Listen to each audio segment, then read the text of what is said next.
बीना और खुरई में किसानों ने अपनी विभिन्न समस्याओं को लेकर अधिकारियों को ज्ञापन सौंपा। जहां बीना में राष्ट्रीय मजदूर किसान महासंघ के बैनर तले किसानों ने ज्ञापन सौंपा, वहीं खुरई में भारतीय किसान संघ के बैनर तले किसानों ने ट्रैक्टर रैली निकालकर नेशनल हाईवे पर चक्का जाम किया। बीना में राष्ट्रीय मजदूर किसान महासंघ के जिलाध्यक्ष प्रतिपाल सिंह के नेतृत्व में किसानों ने अपनी विभिन्न मांगों को लेकर मुख्यमंत्री के नाम का ज्ञापन तहसील कार्यालय में कर्मचारी को सौंपा। ज्ञापन में उल्लेख किया है कि खाद की कमी बनी हुई है और पर्याप्त खाद उपलब्ध कराया जाए। साथ ही उड़द और सोयाबीन की फसलों के हुए नुकसान और राजस्व विभाग की त्रुटियों के सुधार की मांग की है। जिला उपाध्यक्ष पुष्पेंद्र सिंह ने कहा कि राजस्व विभाग की ओर से नक्शा खसरा B1 में हुई गलतियां अब तक सुधारी नहीं गई। महासंघ सदस्य राहुल यादव ने कहा कि रबी फसल के लिए खाद की कमी है और किसान परेशान है, जिस पर सरकार को तत्काल ध्यान देना होगा। साथ ही खरीफ फसल जो बारिश से खराब हुई है उन्हें बीमा और राहत राशि तत्काल दी जाए।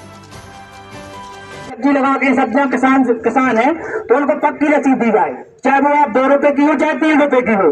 कच्ची रसीद देते हैं तो 10 रुपए % के हिसाब से लेते हैं। वो फल सब्जी मंडी में बिना लाइसेंसधारी व्यापारियों व आढ़तियों को कार्य करने की अनुमति न दिया जाए।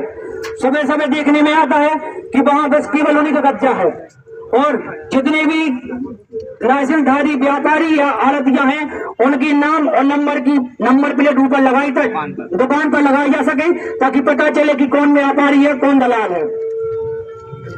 आवारा पशुओं से किसानों की फसलों को नुकसान न हो, इसलिए उन पशुओं को किसी सुनिश्चित स्थान पर उनकी व्यवस्था की जाए।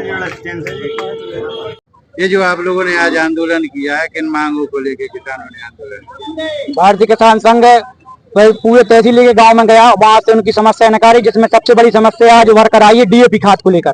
DAP खाद किसानों को नहीं मिल रहा है।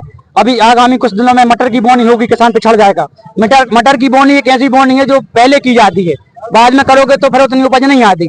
साथ ही जो सोयाबीन का भाव 6000 होना चाहिए। अभी हमारा जो सोयाबीन की फसल आ रही है वो सस्ते में बेच देते हैं किसान, बहुत घाटा गलता है। दूसरी बात 25 तारीख तक तो किसान की बचेगी।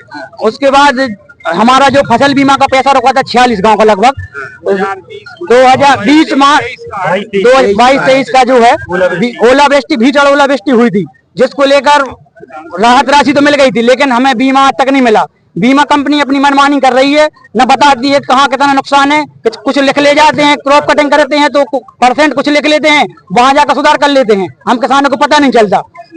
और चना का पैसा बकाया रह गया, कम से कम 23 का घोटाला हुआ था, उसमें 1 करोड़ का घोटाला हुआ, लगभग आधी रकम तो आ गई है, लेकिन उसमें 57 लाख रुपए शेष रह गई है। तो किसानों को सभी को वो राशि दी जाए, हमें कुछ नहीं पता कहाँ से कैसे आएगी।